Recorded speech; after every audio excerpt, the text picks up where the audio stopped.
evaluarse dentro del examen semiológico de tórax pulmón. ¿Por qué? Porque nos aporta muchísima información. Y la interpretación que le demos a las vibraciones vocales, pues nos va a orientar en el diagnóstico, lógicamente. ¿Qué son las vibraciones vocales en primer lugar? La vibración vocal se define como esa vibración precisamente de las cuerdas vocales que se genera en la laringe por el paso de aire a través de esta. Y esa vibración puede transmitirse y se va a transmitir a través de lo que es el parénquima pulmonar hasta llegar a la superficie del tórax. Y nosotros, como médicos, podemos percibir esa sensación vibratoria. Por eso es que la vibración vocal es una percepción táctil que vamos a realizar a través de nuestro sentido del tacto, aplicando lo que es la palma en la región tanto del plano anterior, posterior y lateral, en unos puntos específicos, como vamos a ver enseguida, que son llamados los puntos palpatorios. Entonces, lo que debemos producir nosotros en nuestro paciente es que se genere esa vibración en las cuerdas vocales. ¿Y eso cómo logramos? Pidiendo al paciente que pronuncie ciertas palabras que tienen muchas consonantes. En inglés, por ejemplo, 99. En nuestro medio, 33, ¿no? Entonces, vamos a pedir al paciente que cada vez que nosotros apliquemos la palma sobre la superficie del tórax, el paciente repita la palabra 33. Y de esa forma generamos una vibración a nivel de las cuerdas vocales en la laringe, y esta vibración se va a transmitir a través de lo que es el parénquima pulmonar hasta la superficie del tórax, donde nosotros lo vamos a percibir. Esas son las vibraciones vocales. Ahora, las vibraciones vocales tienen un comportamiento fisiológico normal, diríamos, ¿no es cierto? Vamos a ver acá. Depende de algunos factores, digamos, que nosotros podamos percibir o no adecuadamente las vibraciones vocales. En el tórax normal, en un paciente, digamos, sin ninguna patología, es posible percibir con toda facilidad las vibraciones vocales en la superficie del tórax, siempre y cuando se tomen en cuenta estos factores fisiológicos que los vamos a ver enseguida. Todo lo que debemos hacer es evaluar en el plano anterior, lateral y posterior, de arriba hacia abajo, en focos palpatorios específicos para que nosotros podamos evaluar lo que es las vibraciones vocales. Esto podemos hacerlo con una sola mano y siempre de forma comparativa. Un hemitórax, luego el otro hemitórax, ¿no? Comparando. O bien aplicamos ambas manos, digamos, si estamos en el plano posterior, podemos aplicar ambas manos de arriba hacia abajo, pidiendo al paciente que repita la palabra 33 y poder evaluar las características de las vibraciones vocales. También está descrito el uso de lo que es el borde cubital de la mano más hábil. Esto sobre todo cuando queremos delimitar algún área que hemos identificado que es patológico. Entonces vamos a utilizar el borde cubital para poder delimitar sobre todo, ¿no? Porque en general lo que hacemos es aplicar la palma, toda la palma, la región metacarpofalángica a nivel palmar, que vamos a aplicar sobre la superficie del tórax en los tres planos, identificando las características de las vibraciones vocales, ¿no? Pidiendo al paciente que diga 33. Aquí está, vemos acá cómo está evaluando con el borde cubital, y esto sobre todo cuando queremos identificar o localizar ya una lesión que está determinada, ¿no? Estos son los focos palpatorios en el plano posterior. Fíjense, habíamos comentado la clase anterior que a nivel de la región escapular, precisamente por la presencia de la escápula, es difícil poder evaluar. Por lo tanto, esta es un área que no vamos a evaluarla. Es un área que queda, digamos, aislada, porque es área de superficie ósea. ¿Qué es lo que vamos a hacer? Vamos a ampliar la región interescápulo-vertebral, ¿no? Que básicamente es esta que está acá. Esta es la región interescápulo-vertebral, que es donde vamos a acceder. Y para poder ampliar esto, vamos a pedir al paciente que cruce los brazos, como si se estuviera abrazando, y que incline la cabeza en sentido anterior. Entonces, de esa forma, vamos a ampliar lo que es el espacio interescápulo-vertebral. En el plano posterior, tenemos los focos superiores que corresponden a las áreas de Cronin, habíamos visto en la clase anterior, que es la región supraescapular, donde se va a proyectar lo que es los vértices de los pulmones, ¿no? Muy afectados en patología endémica como es la tuberculosis en nuestro medio y algunos tumores. Entonces, lo que hacemos es básicamente aplicar la palma de la mano más hábil o bien ambas manos en esta región y pedir al paciente que diga 33. Podemos colocar las dos manos al mismo tiempo. El paciente dice 33 y luego inmediatamente bajamos al siguiente foco, que es el interescápulo vertebral superior, medio y el inferior, ¿no? Hay tres foquitos acá de palpación. Entonces colocamos ambas manos, la mano derecha acá, la mano izquierda acá y la mano derecha acá. Pedimos al paciente que diga 33 y evaluamos las características de las vibraciones vocales a ese nivel. Inmediatamente bajamos para el interescápulo vertebral medio, lo mismo, 33, 33, y finalmente el interescápulo vertebral inferior, que diga lo mismo. Y finalmente los focos subescapulares, comparativo. Si digamos empezamos con una sola mano acá, 33, pasamos a este foco contrario para comparar, 33, bajamos a este otro foco, 33, pasamos al contrario para comparar, 33, bajamos a este, pasamos a este, bajamos acá y pasamos aquí. De esa forma estamos comparando el comportamiento de las vibraciones vocales en ambos emitores, ¿no? Entonces, la palpación debe ser comparativa, bilateral, mejor si hacemos con ambas manos, pero si hacemos con una sola debe ser comparando, ¿no? Bajando como un gusanito. Estos son los focos palpatorios del plano anterior. Aquí falta uno muy importante, que es este, ¿no? Los espacios de Cronin. Es importantísimo palpar los espacios de Cronin, porque imagínense, por ejemplo, en un tumor de Pancoast-Tobías, en un tumor de Pancoast-Tobías, las vibraciones vocales lógicamente van a estar alteradas y vamos a poder identificar justamente acá. Enseguida vamos a ver cuál es ese comportamiento, ¿no? Entonces, fíjense, aquí están los focos supraclaviculares, serían en este caso, los espacios de Cronin, que vendría a ser el primer foco. Luego tenemos los paraesternales, tanto superior como medio, inferior inclusive, derecha e izquierda, y los subcostales. Estos focos subcostales y los paraesternales inferiores son importantes porque nos pueden evaluar lo que son los fondos de saco pleural. En un paciente con derrame pleural son estos los focos que se van a afectar. Recordemos que cuando hay derrame pleural, la acumulación de líquido en el espacio pleural, pues el líquido por presión va a ir a ocupar los espacios inferiores, o sea, prácticamente estos que son los que se van a alterar, ¿no? Entonces, de la misma forma, colocamos ambas manos acá y pedimos al paciente que diga 33, 33, ¿no? Si es con una sola mano, primero acá, comparamos acá, bajamos, pasamos, bajamos, pasamos, etc. Comparativo bilateral, 33, 33. Acá, por ejemplo, ahí esta foto les he puesto porque hay un error, ¿no? Un error acá en este procedimiento que nos muestran, porque el dorso de la mano pues no es sensible para la vibración, ¿no? Los corpúsculos vibratorios se encuentran más que todo en la palma, en la región metacarpofalángica, que es toda esta regioncita. El dorso más que todo nos va a servir para evaluar la temperatura corporal, ¿no? Por lo tanto, esto es algo que no debemos hacer, es un error. Es la palma la que debemos aplicar. Y además teniendo siempre en cuenta que el espacio escapular es un área que no podemos acceder debido a la presencia de lo que es el hueso escapular, ¿no? Por lo tanto, vamos a pedir al paciente que se abrace y que incline la cabeza para ampliar el interescápulo vertebral. Aquí vemos muy claramente también otra técnica que sí es válida, el uso del borde cubital, ¿no? Pero habíamos dicho, esta técnica la vamos a aplicar cuando queramos, digamos, delimitar, identificar un área específica ya valorada, podemos hacer uso de esta técnica, ¿no? El borde cubital de ambas manos. Aquí está haciendo comparativo también, pero fíjense en el espacio interescápulo vertebral, ¿no? Está obviando esta región de las escápulas que es tejido óseo. Bien, entonces, ¿cómo se comportan normalmente las vibraciones vocales? En el libro de Raimundo Llano, nos dice, las vibraciones vocales tienen un comportamiento especial. Dice, se comportan como la gallina, ¿no? Es una comparación muy interesante que hace el libro. ¿Por qué? Porque dice, las vibraciones vocales por tejido sólido se transmiten muy bien. Y es cierto, ¿no? Una gallina, por ejemplo, puede correr fácilmente. Les remonto siempre les hago esa comparación, ¿no? Porque es muy didáctica. La película de Rocky 1, cuando Rocky está entrenando, su entrenador le manda una gallina y le dice, si usted le alcanza esta gallina, estás listo, ¿no? Y la gallina empieza a correr. Entonces, ¿qué quiere decir? Que las vibraciones vocales por tejido sólido se transmiten muy bien. Eso quiere decir, ¿no? Son como la gallina, corren bien. ¿Por qué? Porque el tejido sólido permite la transmisión de esta vibración a través del parénquima hasta la superficie. O sea que si recordemos que la estructura anatómica del pulmón es un tejido entremezcla entre aire y sólido. Pero cuando ese tejido se consolida, digamos por una neumonía o un tumor que está consolidando esa región, pues a través de ese sitio que está afectado, las vibraciones, digamos que es acá, esas vibraciones vocales se van a transmitir mucho mejor porque la consolidación del tejido permite que la vibración se transmita mejor.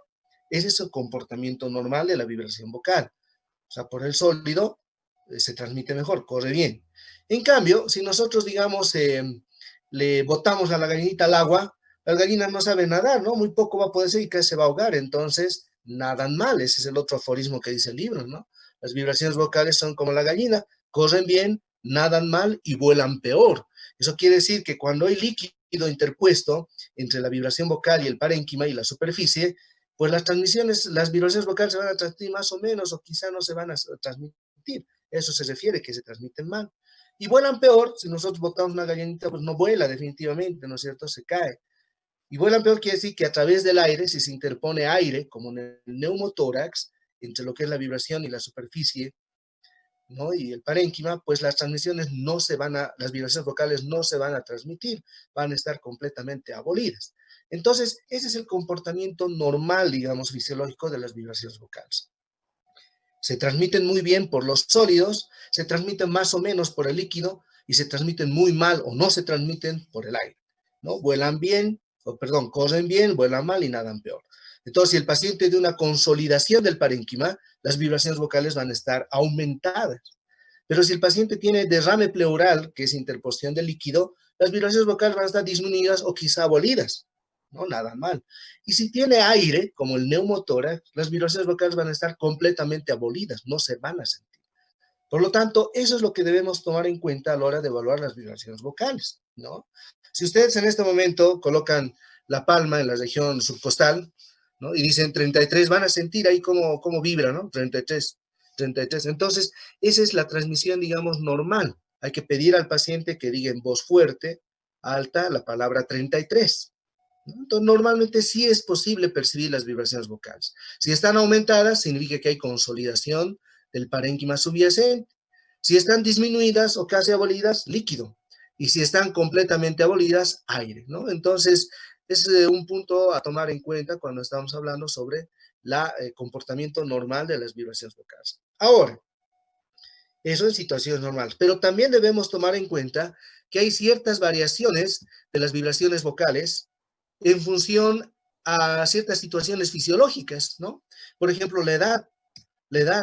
La edad es un factor muy determinante en la percepción de las vibraciones vocales. Es así que, por ejemplo, los niños son menos perceptibles.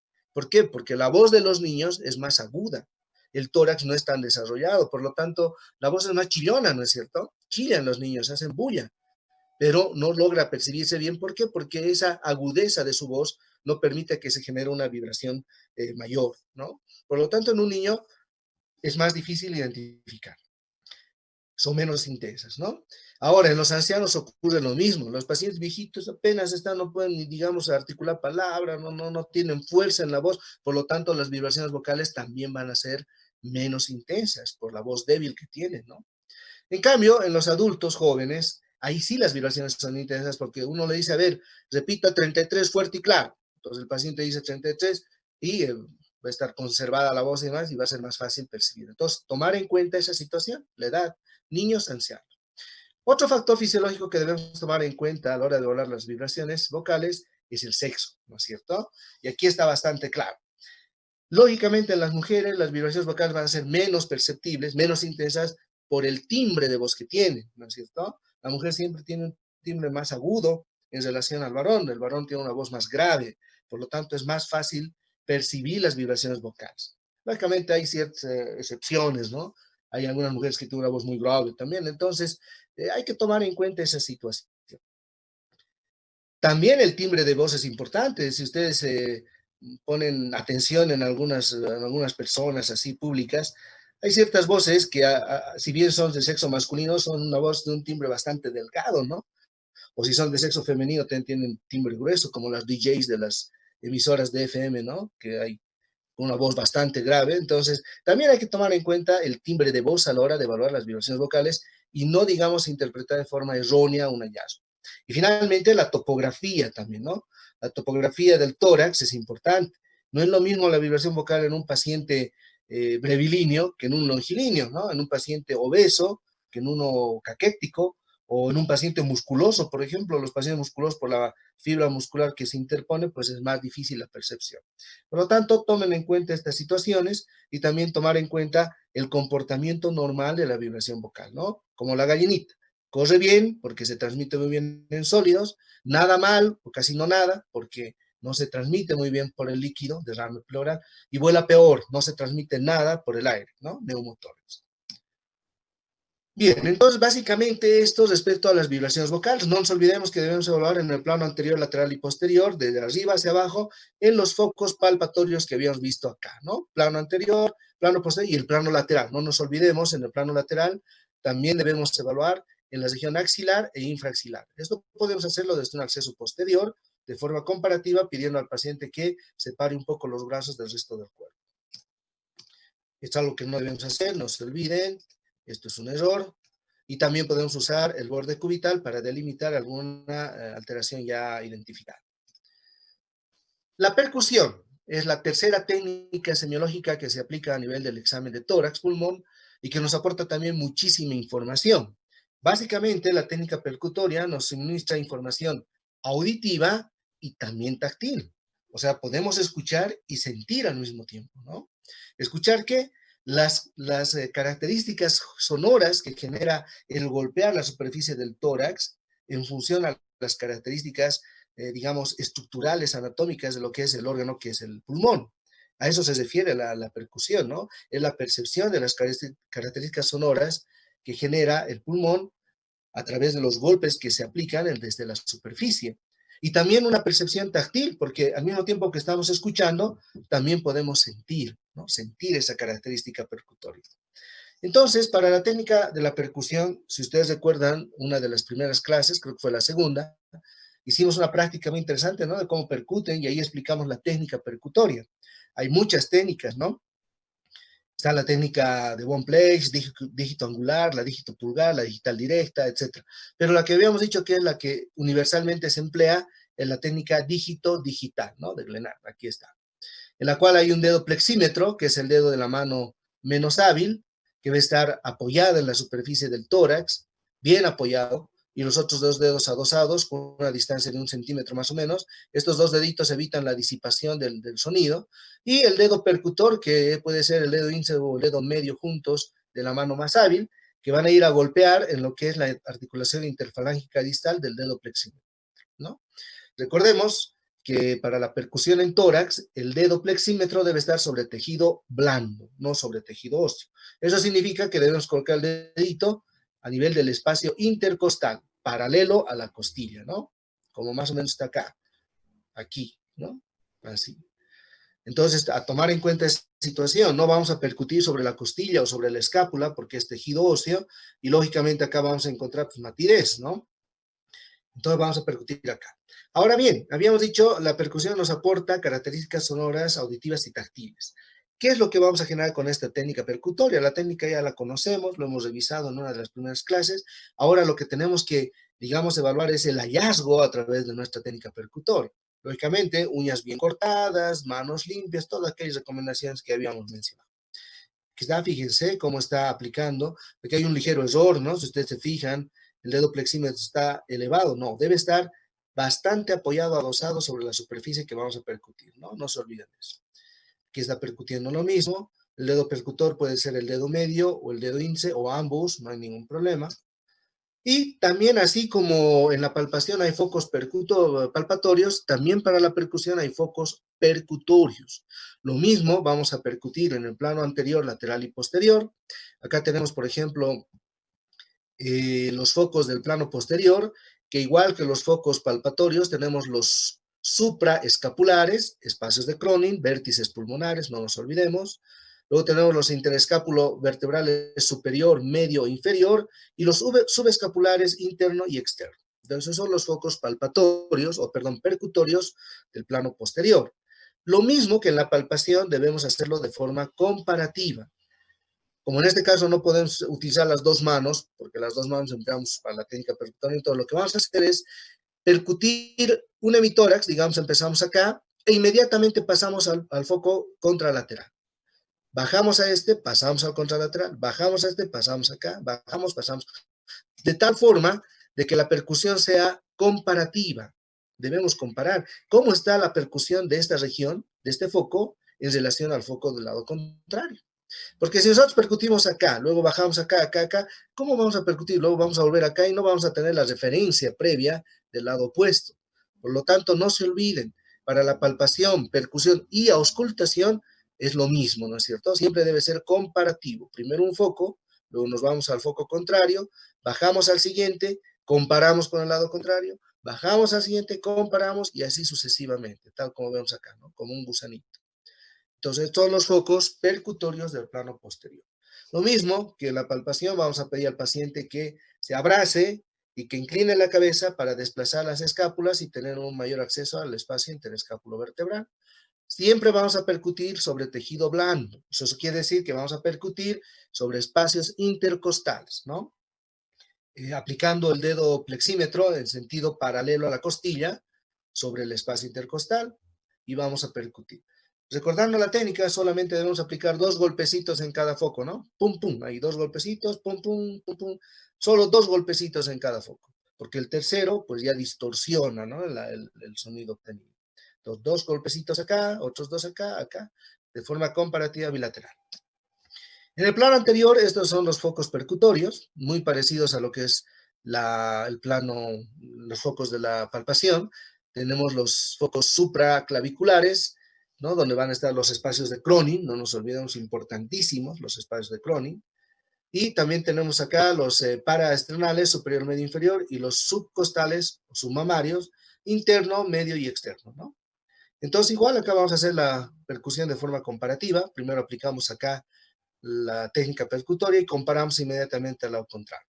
Ahora, algunos libros, el libro de Barbara Bates, por ejemplo, nos indica que incluso en la región del espacio de Cronin, en el espacio supraclavicular, esta regioncita, la divide en 3, el espacio externo, medio y interno, ¿no? Que en teoría el espacio medio tiene mayor matidez en relación a los otros. Esto es algo más detallado, digamos, ¿no? Cuando tenemos esa, digamos, sospecha diagnóstica de que hay una lesión a nivel del ápice pulmonar, podríamos percutir en esas 3 áreas, ¿no? El área interna, media y externa.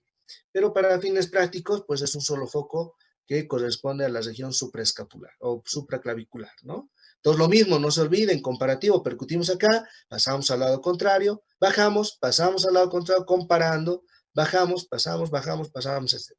¿Qué tal si aquí encontramos sonido normal y aquí encontramos matidez? Ahorita vamos a ver esos, ¿no? De los sonidos. Entonces, significa que aquí hay algo que está afectando, ¿no? Que juntamente con los demás hallazgos de las otras 4 técnicas, o 3 técnicas, en la inspección, palpación y auscultación, pues podemos llegar a un determinado diagnóstico, sospecha diagnóstica. Ese es el objetivo del examen físico. Por eso es importante aplicar estas técnicas paso a paso, una tras otra, en esa secuencia que habíamos mencionado. Aquí vemos lo mismo, fíjense, está percutiendo, ¿no? Algo que también debemos un poquito evitar es la región esternal. Aquí, si percutimos sobre el esternón, de hecho, vamos a encontrar matidez, una matidez ósea. Entonces, a tomar en cuenta esa situación. Los focos son paraesternales, ¿no? Paraesternales, pero sí está bien acá, está percutiendo sobre el tejido blando, paralelo a la costilla, sobre el espacio intercostal, ¿no? Aquí lo mismo, ¿no? Fíjense. Y aquí igual, esta es la posición correcta del dedo plexímetro y el dedo percutor, ¿no? Fíjense, los otros dos deditos están separados de 1 centímetro y aquí es donde vamos a identificar las características sonoras y auditivas de la percusión. ¿Qué pasa si nuestro paciente es mujer, ¿no? Y es una mujer con macromastia, digamos, ¿no?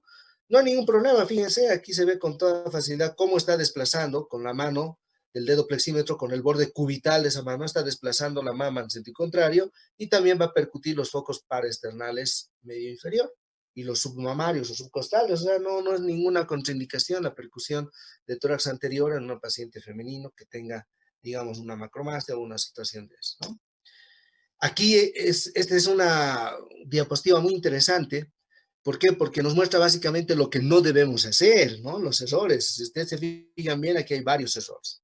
Uno de los errores más importantes son las uñas. Fíjense esas uñitas, ¿no? Sí, es muy bonito que las autoritas tengan las uñas largas, pero no es práctico. ¿Por qué? Porque no nos va a permitir hacer o realizar la técnica adecuadamente y va a producir incomodidad en el paciente, incluso lesiones. Por lo tanto, no debe haber esto, ¿no? Siempre las uñas bien recortadas. Segundo, debemos evitar el uso de estos, no sé, anillos, aros, relojes, brazaletes, esclavas, nada, ¿no? La mano tiene que estar completamente libre, uñas bien recortadas, hacer una asepsia correspondiente de las manos, y pues aplicar la técnica. O sea, es un error que no debemos cometer. Otro error que se ve en esta técnica, en esta fotografía, es la posición del dedo flexímetro. Acá no está paralelo, está perpendicular a la costilla, ¿no? Si se fijan bien. Entonces, si nosotros aplicamos de esta forma, difícilmente vamos a poder obtener una percepción correcta, auditiva ni táctil. ¿Por qué? Porque el sonido se va a perder, ¿no? Se va a disipar, se va a apagar. Por lo tanto, el dedo flexímetro debe estar paralelo, no perpendicular. Esto es perpendicular, ¿no? En sentido contrario a la costilla. Debe estar al mismo sentido de la costilla sobre el espacio intercostal. Y ahí es donde vamos a aplicar. Pero esta fotografía sí es muy bonito porque nos muestra algo que también evalúa la técnica percutoria. Habíamos dicho, la percusión nos permite evaluar las características sonoras del pulmón a través de los golpes aplicados desde la superficie con la técnica de percusión. Eso es la percusión. Pero además la técnica percutoria nos permite evaluar una característica muy importante que se llama la excursión diafragmática, así se llama. La excursión diafragmática no es nada más que la expansibilidad del pulmón durante la inspiración profunda. Recordemos que cuando el paciente inspira activamente y de forma profunda, pues aumenta la presión negativa intratorácica y el pulmón, nos vamos a volver a conectar, jóvenes, si se corta, ¿ya?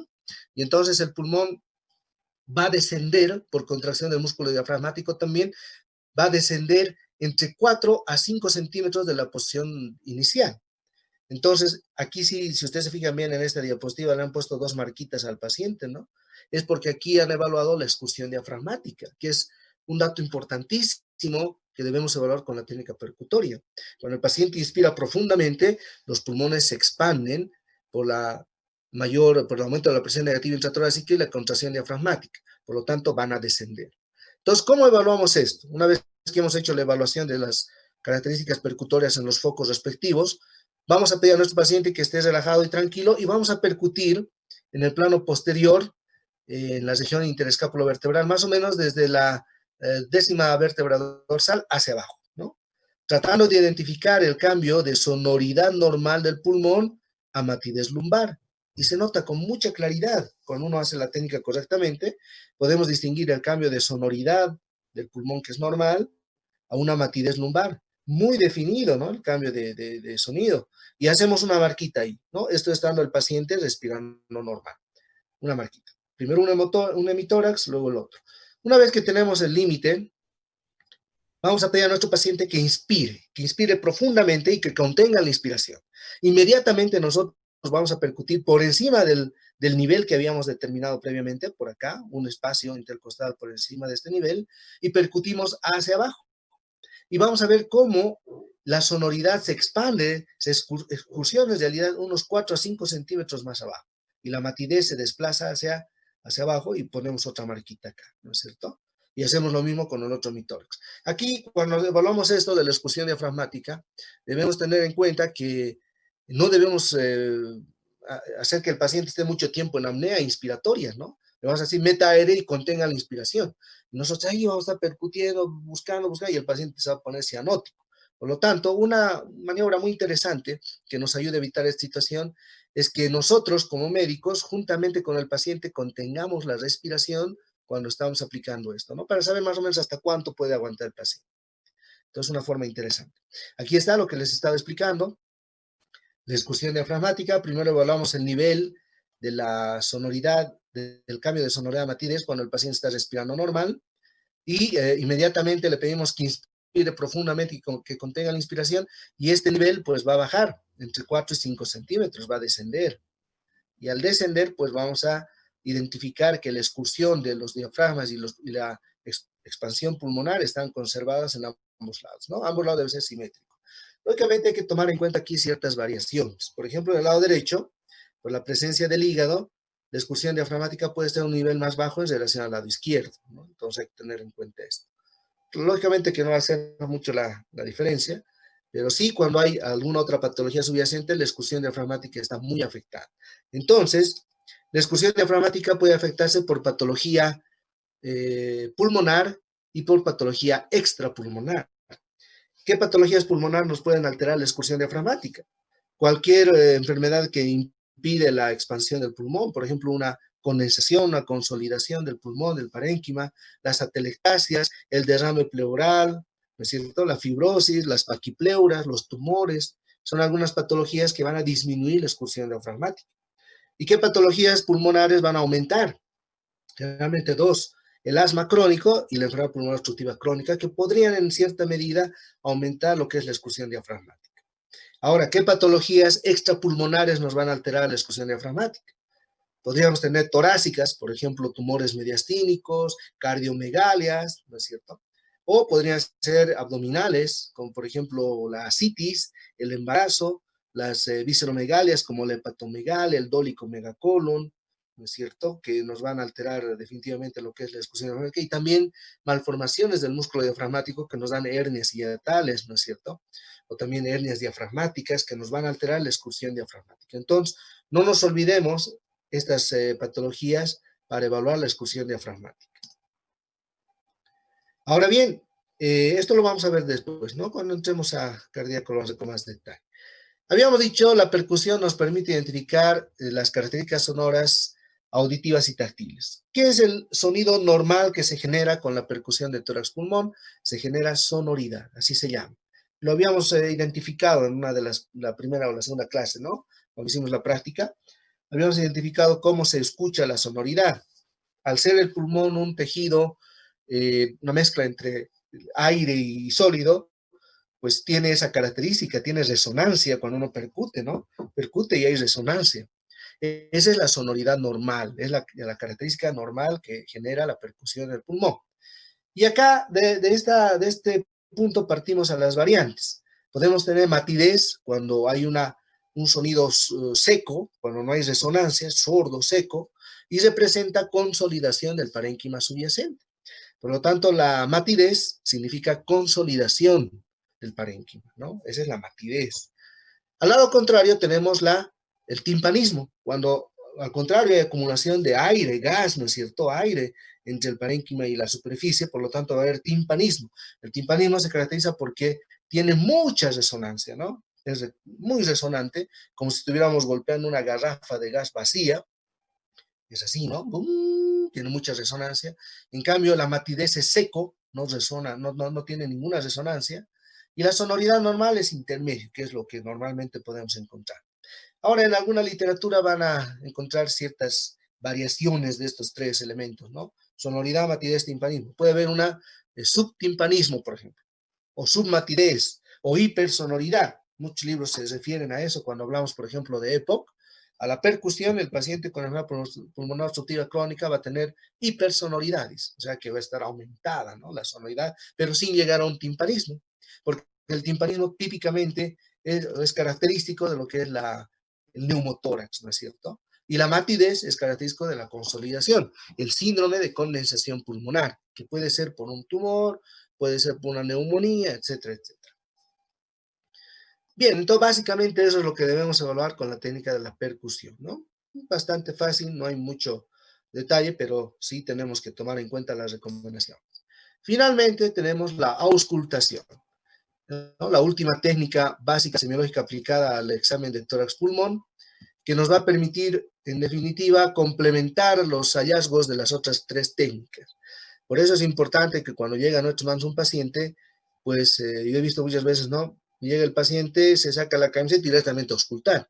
¿Y dónde está la inspección? ¿Y dónde está la palpación y la percusión? Debemos realizar todas. ¿Por qué? Porque todas en conjunto nos aportan información para determinar un probable diagnóstico, ¿no? Para llegar a una posibilidad diagnóstica. Por lo tanto, la auscultación también es importante. ¿Para qué nos sirve la auscultación? Nos permite identificar las características sonoras secundarias a la movilización de aire que genera el pulmón durante la respiración. Entonces, cuando evaluamos la auscultación en tórax pulmonar, debemos pedir al paciente que movilice aire. Entonces, ¿cómo conseguimos eso? Vamos a pedir a nuestro paciente que respire como cansado, ¿no? Es una de las formas. Le decimos, a ver, meta aire por la nariz y bote por la boca. Y le respiramos, ¿no? Respire así. Entonces, hacemos esa muestra y le pedimos a nuestro paciente que respire como cansado, sin que hiperventile, lógicamente, y rápidamente nosotros debemos realizar la auscultación, porque a pesar de que el paciente está respirando no muy profundo, puede hiperventilar, acumular CO2 y al final tener una lipotimia. Por lo tanto, hay que tener mucho cuidado con eso, ¿no? Lo vamos a realizar a través de la auscultación inmediata con el uso de este instrumento que es el estetoscopio o sfigmomanómetro, o perdón, o fonendoscopio, ¿no? Que ya lo conocemos, hemos visto sus partes, las ojivas u olivas, las auriculares, el sistema de cierre, la manguerita, la cabeza que tiene membrana y campana. Ahora bien, recordemos que la campana nos sirve para escuchar sonidos graves, ¿no? Como los soplos, muy bien. Y la membrana o diafragma nos sirve para escuchar ruidos agudos, como los ruidos cardíacos, por ejemplo. Entonces, tomando en cuenta esa situación, vamos a proceder a la auscultación pulmonar. Igual que inspección, palpación y percusión, lo vamos a hacer por planos, plano anterior, plano posterior y plano lateral. También vamos a identificar focos auscultatorios, que son exactamente los mismos que los focos percutorios, son los mismos. En el plano posterior tenemos los supraescapulares, los interescapulovertebrales superior, medio, inferior y los subescapulares interno y externo.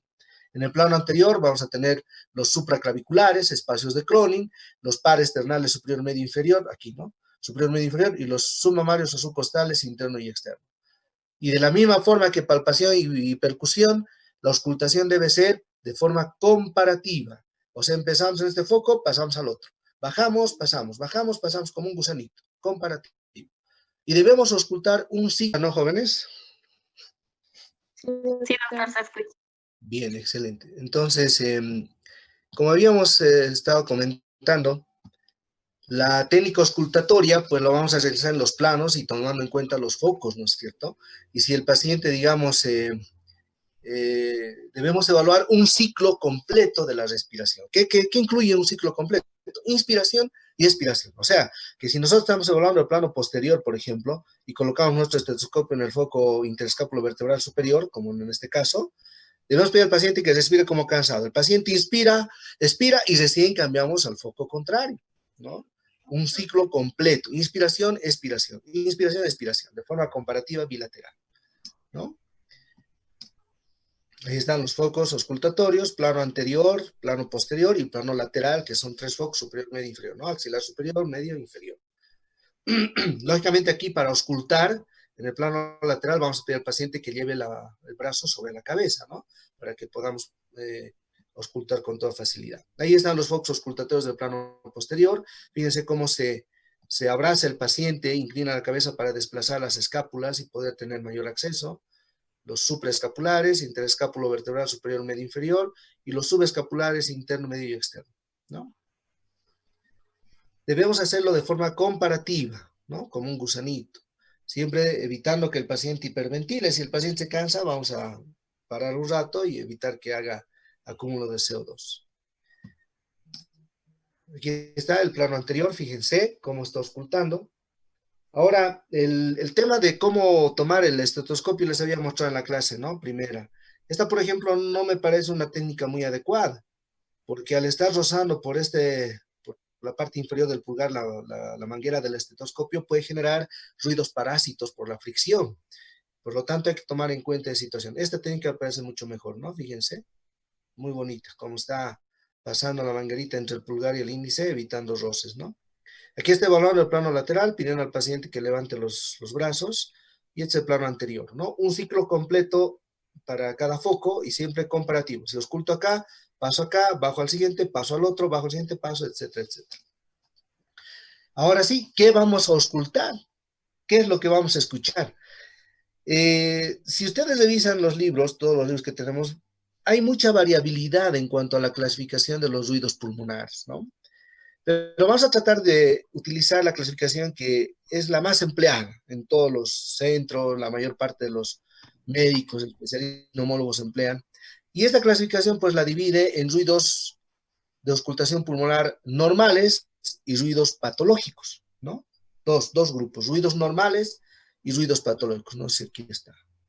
Ya. ¿Cuáles son los ruidos normales? Son 3. El ruido traqueal, el ruido bronquial y el ruido alveolar. El ruido traqueal se debe al paso de aire a través de la tráquea, ¿no? La principal vía aérea.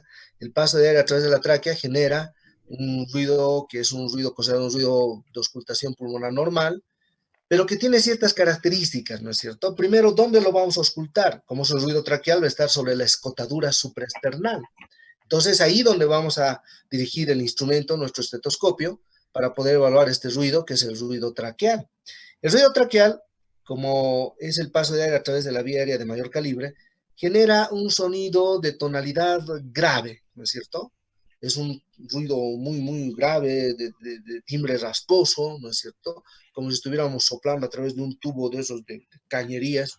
Entonces, tiene esa característica, por lo tanto, lo vamos a auscultar mejor con la campana, ¿no? En vez que la membrana. Recordemos que la campana nos sirve para evaluar ruidos graves, de tonalidad grave. Por lo tanto, el ruido traqueal es un ruido, el ruido traqueal es un ruido que se genera por el paso de aire a través de la vía respiratoria de mayor calibre, que es la tráquea, y que tiene una tonalidad grave, por lo tanto, se escucha mejor con la campana. Ahora, cuando nosotros evaluamos ruidos normales, debemos compararlos en los dos ciclos de la respiración, ¿no? Los dos elementos o partes de la respiración, tanto en la inspiración como en la expiración. Ambos elementos forman un ciclo respiratorio. Entonces, el ruido traqueal tiene mayor intensidad y mayor duración durante el periodo expiratorio. No se olviden. El ruido traqueal tiene mayor intensidad y mayor duración durante el periodo expiratorio. Se debe al paso de aire a través de la tráquea, lo ocultamos sobre el escotador supraesternal y lo escuchamos mejor con la campana porque tiene una tonalidad grave y tiene mayor duración e intensidad durante el periodo expiratorio. Pues no se olviden, esa es una de las características importantes del ruido traqueal.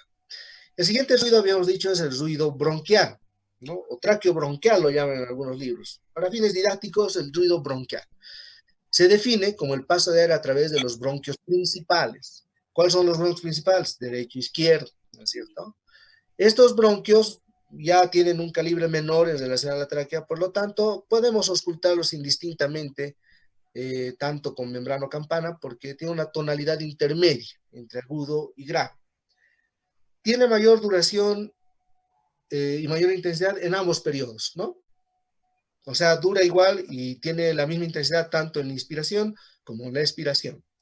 ¿Y dónde lo vamos a auscultar? Si el ruido traqueal lo auscultamos sobre la tráquea que está en la escotadura supraesternal, ustedes me dirán, ¿dónde vamos a auscultar el ruido bronquial? A ver, ahora sí vamos a retomar todos los puntos que habíamos visto en clases anteriores, ¿no?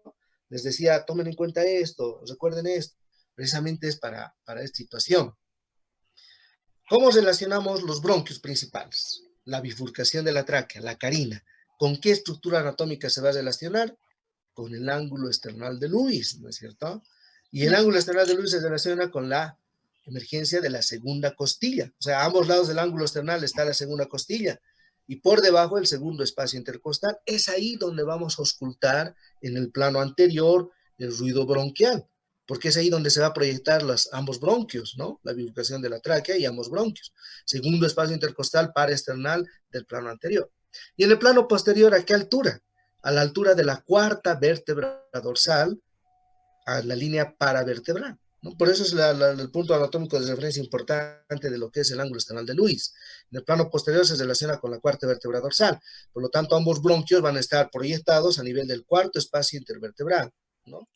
Cuarto espacio. Entonces, a ambos lados de la línea paravertebral vamos a auscultar el ruido bronquial en el plano posterior, a la altura de la cuarta vértebra dorsal. Y en el plano anterior, a nivel del segundo espacio intercostal, ¿no? Ese es el ruido bronquial, se debe al paso de aire a través de los bronquios principales, tiene una tonalidad intermedia, la podemos escuchar indistintamente con membrana o campana, tiene la misma intensidad y duración durante inspiración y expiración, y podemos auscultarlo en el segundo espacio intercostal, paraesternal en el plano anterior, y cuarto espacio intercostal a la altura de la cuarta vértebra dorsal en el plano posterior, ¿no? Y el tercer ruido normal es el ruido alveolar, también llamado broncovesicular o murmullo vesicular, ¿no? El famoso murmullo vesicular. En realidad su nombre técnico es ruido alveolar, porque el ruido alveolar, a diferencia de los dos anteriores, se debe al paso de aire a través de los bronquiolos respiratorios y los alveolos, o sea, vía aérea baja, ¿no es cierto? Vía aérea baja. Entonces, también se puede llamar murmullo vesicular o broncovesicular, pero lo correcto es el ruido alveolar. El ruido alveolar tiene una tonalidad aguda, por lo tanto podemos escucharla con mayor claridad con el diafragma o membrana, tiene una tonalidad aguda. Si comparamos con los periodos inspiratorio y expiratorio, tiene mayor duración y mayor intensidad durante el periodo inspiratorio. O sea, son básicamente inspiratorios, el ruido alveolar. A diferencia del ruido traqueal, que es expiratorio, ¿no es cierto? ¿Y dónde lo vamos a auscultar? En todo el parénquima pulmonar, o sea, en todos los focos de auscultación que habíamos visto en el plano anterior, lateral y posterior. En todos esos focos auscultamos el murmullo vesicular o ruido alveolar, que se debe al paso de aire a través de los bronquios terminales respiratorios y los alveolos, ¿no?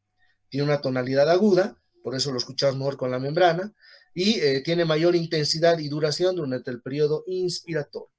¿Está claro, jóvenes, esto de los ruidos normales? Si hay alguna duda, me dicen, por favor.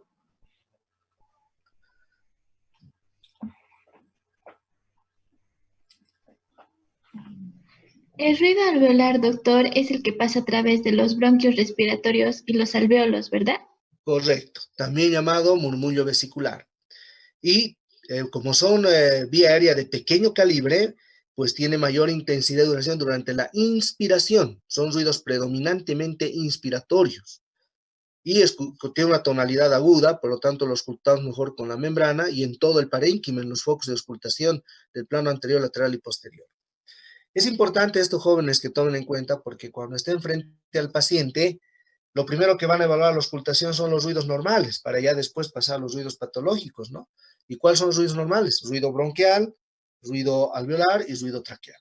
¿Dónde, cómo? Lo hemos descrito y hay que tomarlos en cuenta. Eso deberían ir apuntando en su protocolo, ¿no? Bueno, de este no se mandó el protocolo, recién les voy a pasar a Classroom todo eso, pero es importante que tomemos en cuenta esas características a la hora de auscultar, ¿no? Bien. ¿Y cuáles son los ruidos patológicos? Esos que hemos visto ahora son los ruidos normales. Ahora veamos los ruidos patológicos. Los ruidos patológicos precisamente se deben a alteraciones patológicas de la estructura pulmonar y se dividen en dos, los ruidos continuos y los ruidos discontinuos, ¿no? Los ruidos continuos básicamente son dos, los roncus y las sibilancias. Roncus y sibilancias son los ruidos continuos. Y los ruidos discontinuos se clasifican en estertores, soplos y frotes, ¿no? Estos son ruidos discontinuos y estos ruidos continuos, roncus y sibilancias. ¿Qué significan los ruidos continuos? Ambos, tanto los roncus como las sibilancias, significan obstrucción de la vía aérea. En general, ambos. Significa obstrucción de la vía aérea. Pero, ¿cómo se diferencian uno de otro? Lo que pasa es que cuando existe obstrucción de la vía aérea, si esta obstrucción afecta, digamos, la vía aérea de pequeño calibre, el paso de aire a través de esta se hace más musical, produciendo un ruido más que va a la sibilancia, ¿no? Más o menos así. Es una sibilancia. No es como cuando les piropean en la calle, ¿no? No es así. Es un ruido. Hay un programita muy interesante, a ver si el día de mañana podemos ponerlo en práctica. Es con un CD y les vamos a practicar ahí los ruidos, ¿no? Pero las sibilancias se dan sobre todo porque hay obstrucción de la vía aérea de pequeño calibre, por eso es más musical, ¿no? En cambio, los roncus también significa obstrucción de la vía aérea, pero de vía aérea de mayor calibre, bronquios de segundo, tercer orden, quizá principales incluso, ¿no? Entonces, esa es la diferencia entre roncus y sibilancias. Al ser de mayor calibre, el sonido que genera ya no está musical, sino es ya más rudo, digamos, ¿no? Más áspero, si quieren, de mayor gravedad, etcétera. Pero significan lo mismo, obstrucción de la vía aérea. Si se obstruye la vía aérea de pequeño calibre, musical, sibilancia. Si se obstruye la vía aérea de mayor calibre, roncus, ¿no? ¿Y por qué puede darse la obstrucción de la vía aérea? Principalmente por varias razones. Primero, la broncoconstricción, recordemos que a nivel de los broncos hay músculo liso, y la contracción de este músculo liso produce disminución del calibre. Por lo tanto, al disminuir el calibre va a generar un obstáculo al paso de aire y ese obstáculo genera estos sonidos. Si es de pequeño calibre, sibilancias, si es de grueso calibre, roncos. Esa es la explicación fisiopatológica del asma bronquial. Esa es la explicación. Por eso en el asma se dan sibilancias. Los roncos y las sibilancias son, no vamos a decir patognomónicas, pero son muy, muy característicos del asma bronquial.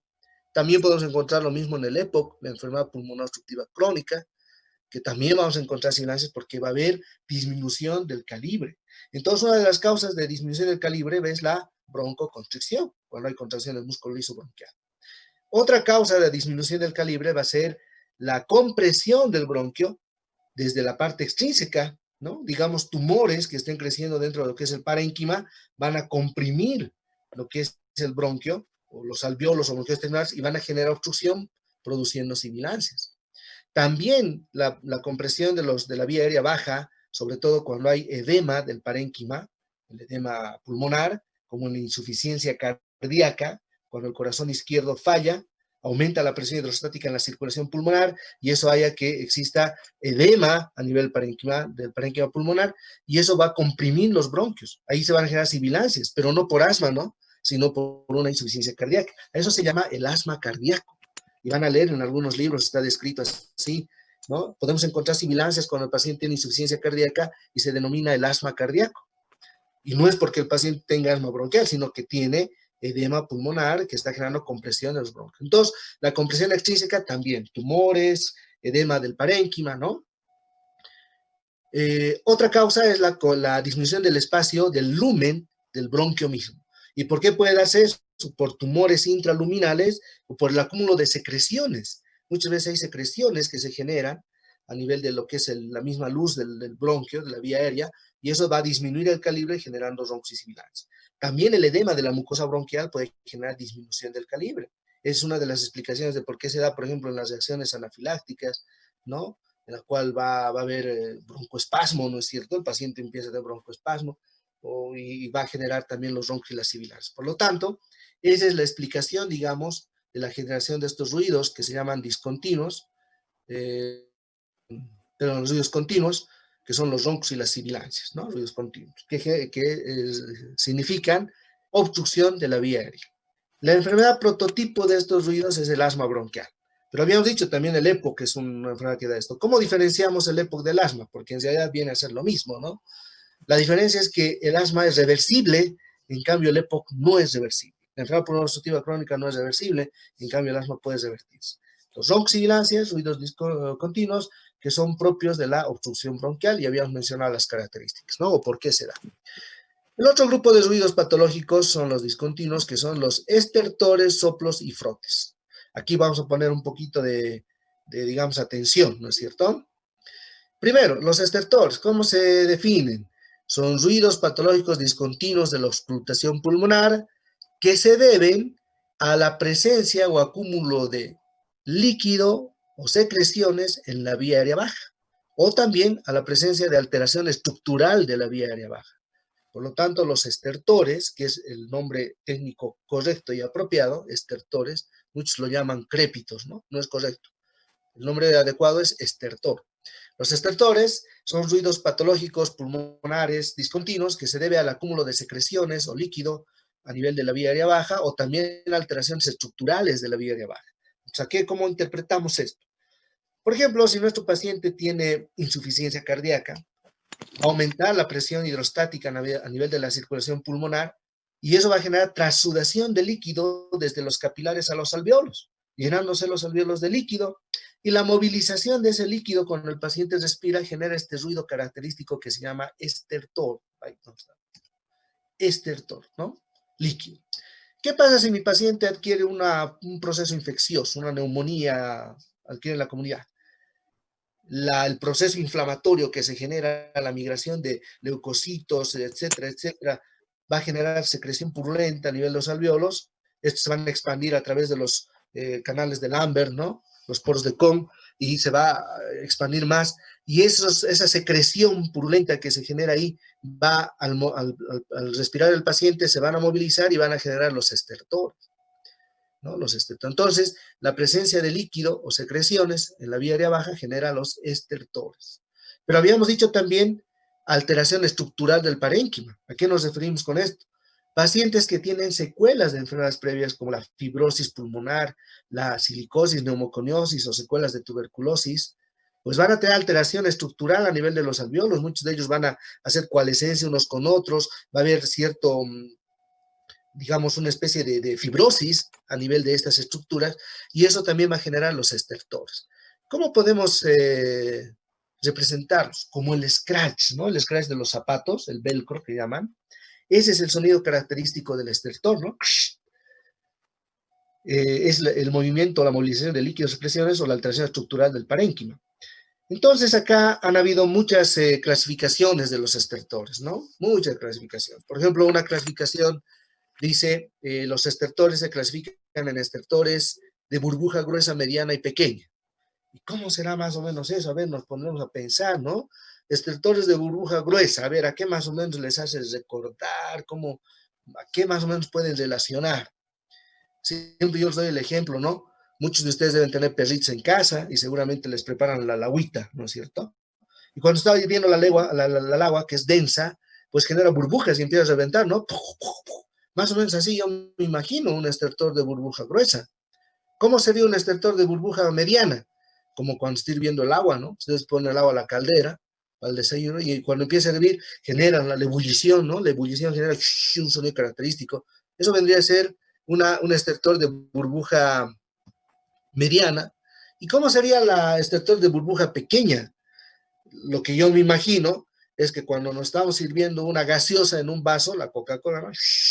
Y genera unas burbujas bien chiquititas, ¿no es cierto? Entonces, más o menos así yo me imagino. Pero si ustedes se dan cuenta, es muy subjetiva esa clasificación.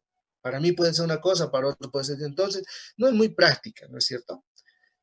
La otra clasificación la divide en estertores crepitantes y estertores subcrepitantes. Muy bonito se escucha, ¿no? Crepitantes, bonito se escucha. Pero, ¿cómo nos explican? Dice, los estertores crepitantes es cuando hay líquidos, secreciones o alteración estructural de los alveolos, dice, ¿no? Y los subcrepitantes cuando afecta el bronquiolo terminal. Uy, ¿cómo yo voy a saber uno y otro, no es cierto? O sea, tampoco es muy práctico. Se oye bien, pero no es práctico. Quizá la clasificación más práctica que se puede, digamos, aplicar en nuestro medio y demás, es la clasificación que los clasifica en estertores secos y estertores húmedos. Eso sí, no hay donde perderse, ¿no? El estertor húmedo es cuando hay líquido y secreciones, edema pulmonar o neumonías. Y el estertor seco es cuando hay alteración estructural, fibrosis pulmonar, neumoconiosis. En la práctica, el estertor seco es exactamente igual que los scratches de los zapatos, de las maletas, ¿no? Ese velcro. En cambio, el estertor húmedo se siente, se nota, se percibe de que hay secreción, que hay algo ahí que se está moviendo, ¿no es cierto? En cambio, el seco es como esos scratches característicos. Lo vamos a ver en la siguiente clase, a ver con ese, tenemos un programita interesante. Vamos a tratar de un poquito simular aquella situación, ¿no? Pero esa clasificación de estertores secos y húmedos viene a ser la más práctica, ¿no? Pero no está de más conocer las otras también que les había mencionado. ¿Está claro esto de estertores? A ver si yo les pregunto, ¿con qué auscultamos los estertores? O sea, hablando del instrumento, ¿no? ¿Y en qué etapa de la respiración se escuchan mejor? A ver, ¿qué me responden? ¿Alguien por ahí?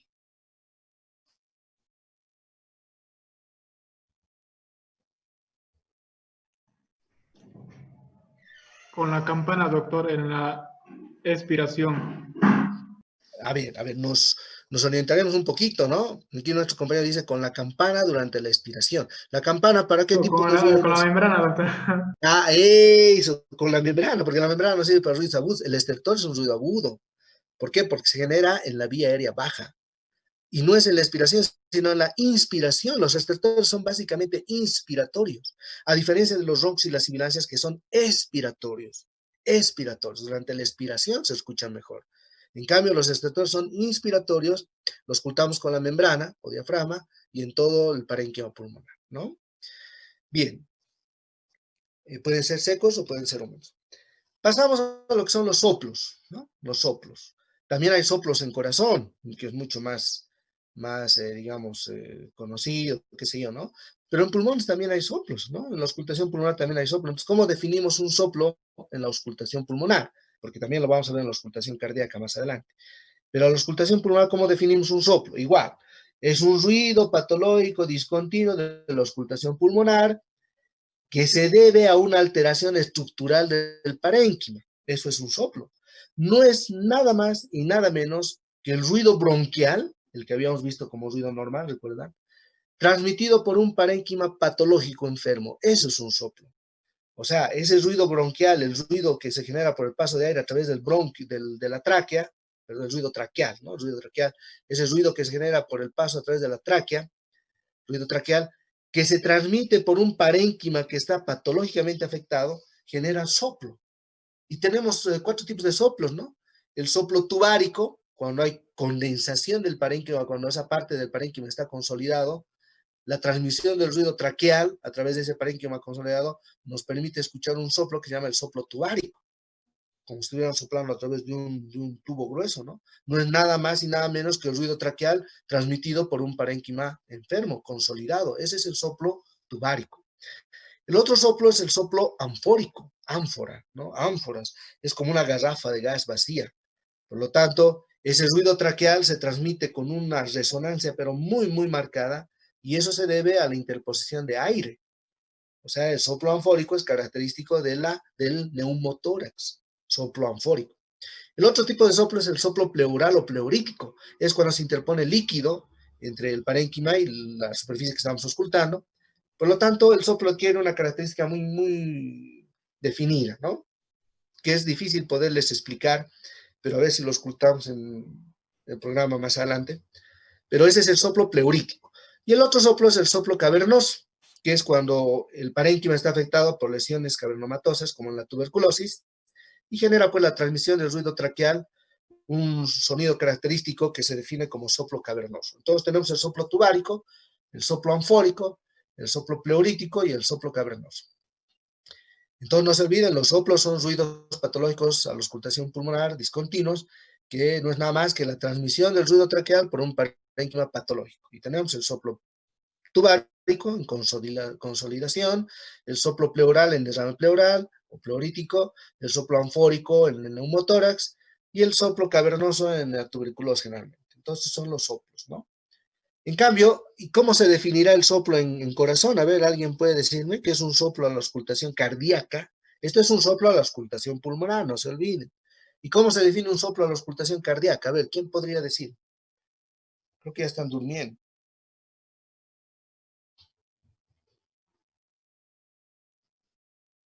¿Nadie? ¿Cómo será un soplo a la auscultación cardíaca, jóvenes? Nadie. A ver, ¿dónde está Mariané? ¿Dónde está Mariané o no está presente? ¿Estás por ahí, Mariané?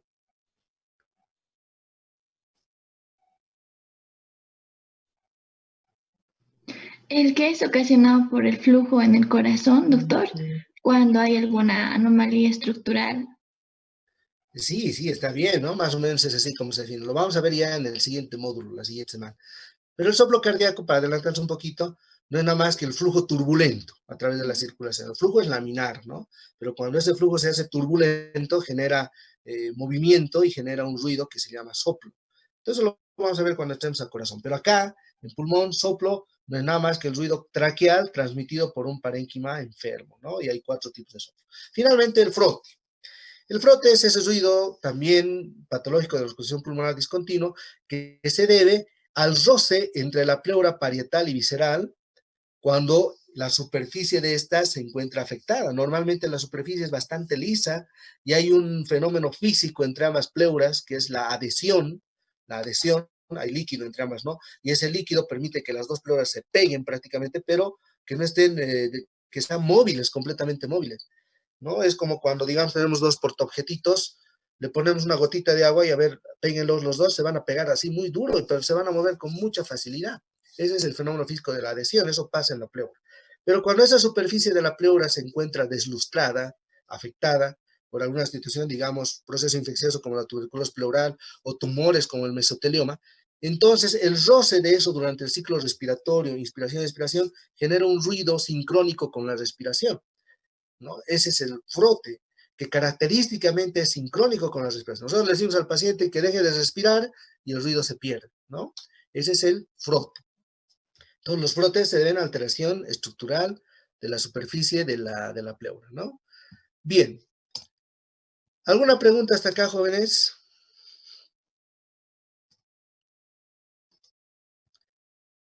Bueno, si no hay consultas, veamos a ver algunos videos. Les voy a poner estos videos para que podamos complementar lo que habíamos visto. Observen.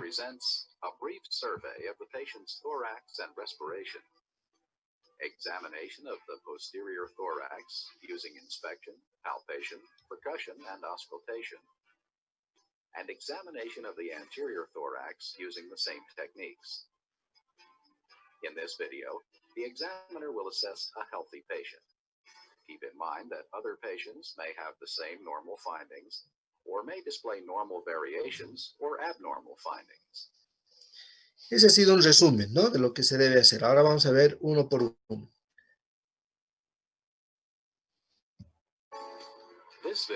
Inspección. Observen la inspección. Forma, tamaño, simetría. Plano anterior, plano lateral, plano posterior. Seguimos con el mismo, creo. Debe ser este. Begin your examination with a brief survey of the patient's chest and respiration. Observe the rate, rhythm, depth, and effort of breathing, and listen to the sound of his breathing. Normally, a resting adult breathes easily, quietly, and regularly about 14 to 20 times a minute. Inspect the patient's neck for supraclavicular retractions and for contractions of the sternomastoid muscles. Normally, they're not present. It looks normal. Tráquea medial, ¿no? La tráquea medial. Cianosis. Uñas y vidrios del reloj, aleteo nasal. Simetría. Los diámetros anterior y Now posterior. examine the posterior thorax, beginning with inspection. Observe the chest for shape, symmetry, and deformities. Also inspect the overlying skin. Inspección, ¿no? Ahora veamos la palpación, fíjense. Any areas of pain or tenderness, or to assess any lesions Puntos or dolorosos. abnormalities you may have found during inspection. To assess respiratory Expansibilidad. place your thumbs close to the patient's spine El at the pliegue, level ahí of the está. 10th ribs, and spread your hands lightly over the thorax.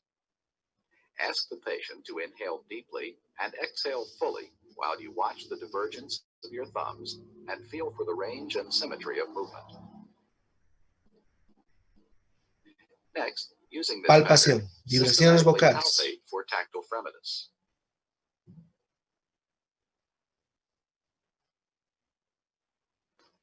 Using the balls of your hands, palpate and compare symmetrical areas for tactile fremitus as the patient repeats 99. Identify areas of increased, decreased, or absent fremitus. Continue the examination by percussing the chest in a systematic manner, going from side to side as you move down the thorax.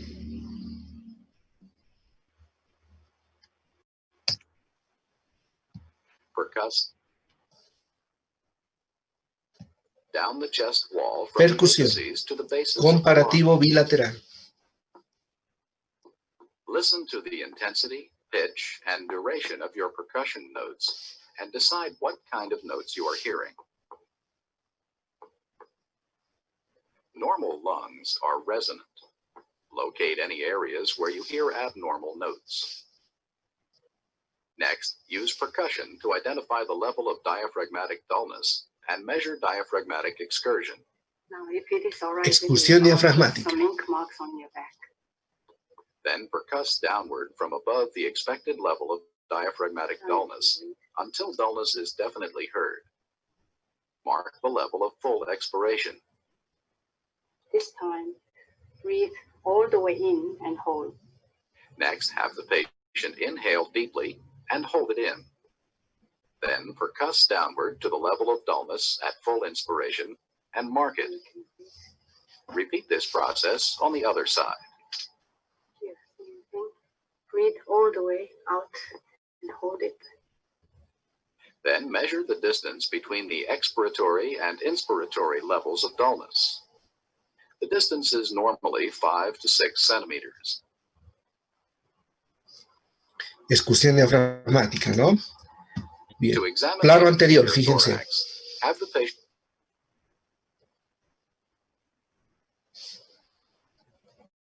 lie supine and breathe normally. Observe the condition of the skin and inspect the chest for deformities, asymmetry, and respiratory movement. Next, palpate the chest to locate any areas of tenderness or to assess any lesions or abnormalities. Now assess respiratory expansion. Place your thumbs along each costal margin with your hands along the lateral rib cage. Raise loose skin folds between your thumbs and ask the patient to take a deep breath. Observe the displacement of your thumbs and feel for the range and symmetry of movement as the patient exhales fully.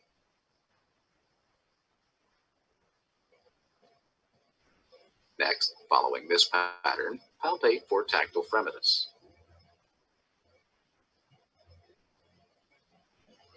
As the patient repeats 99, use the ball of your hand to compare symmetrical areas. Because fremitus is difficult to feel through the breast tissue of women, you may need to gently displace the breast. 33, ¿no? Percuss the anterior thorax in symmetrical areas, proceeding from the supraclavicular area down to the 6th rib or below. Again, compare both sides. Identify your percussion notes and their locations. You should hear resonance over the anterior lung fields. Esos son los espacios de Croni, ¿no? Fíjense cómo está percutiendo comparativamente. Siempre debe ser comparativo.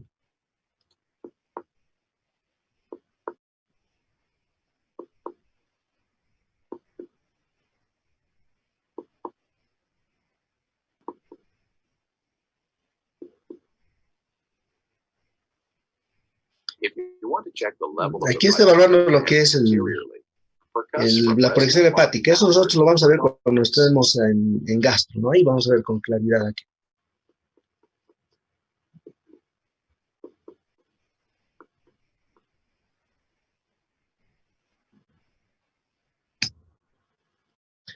Bien, algunos estudios complementarios en el estudio de patología pulmonar viene a ser la radiografía torácica, que es lo más, digamos, relevante e importante. Es una técnica no invasiva, relativamente barata y que nos aporta mucha información. Hay que saber cómo pedirla también, ¿no? Hay distintas proyecciones, puede haber proyección anteroposterior, lateral, postero-anterior. Para el estudio pulmonar se solicita la proyección postero-anterior, no se olvide, postero-anterior.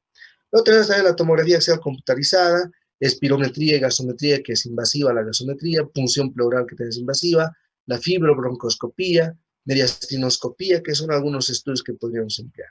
Esta es la toracocentesis, así se llama, ¿no? Cuando se extrae el líquido pleural, cuando hay derrame pleural, se hace a través de una técnica bastante descrita. Y aquí está uno de mis internos, ¿no? Que está haciendo la punción, la toracocentesis, así es como sale el líquido pleural, ¿no? Es un estudio que se hace a diario en los hospitales para definir causas de derrame pleural, que en nuestro medio la tuberculosis es la más frecuente. Aquí creo que hay un videíto, vamos a ver. No hay. Bien, ¿alguna duda o pregunta que tengan, jóvenes? Antes de Doctor, concluir la una clase. pregunta. Sí. Me confundí en la parte donde teníamos que hacer la auscultación, cuándo pedir al paciente que respire así pasivamente y cuándo pedir que respire así de manera activa, con esfuerzo.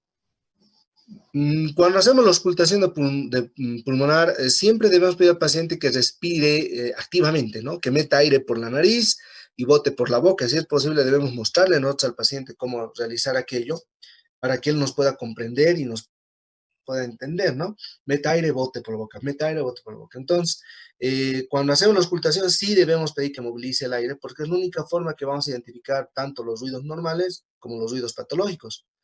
Porque si el paciente no respira, no mueve aire, pues difícilmente vamos a identificar los ruidos a nivel pulmonar, ¿no? Entonces, sí debemos pedir en esa situación que el paciente respire de forma activa. Muchas gracias, doctor. Bien, ¿alguien más tiene alguna consulta? Porque creo que ahorita va a cortarse esto.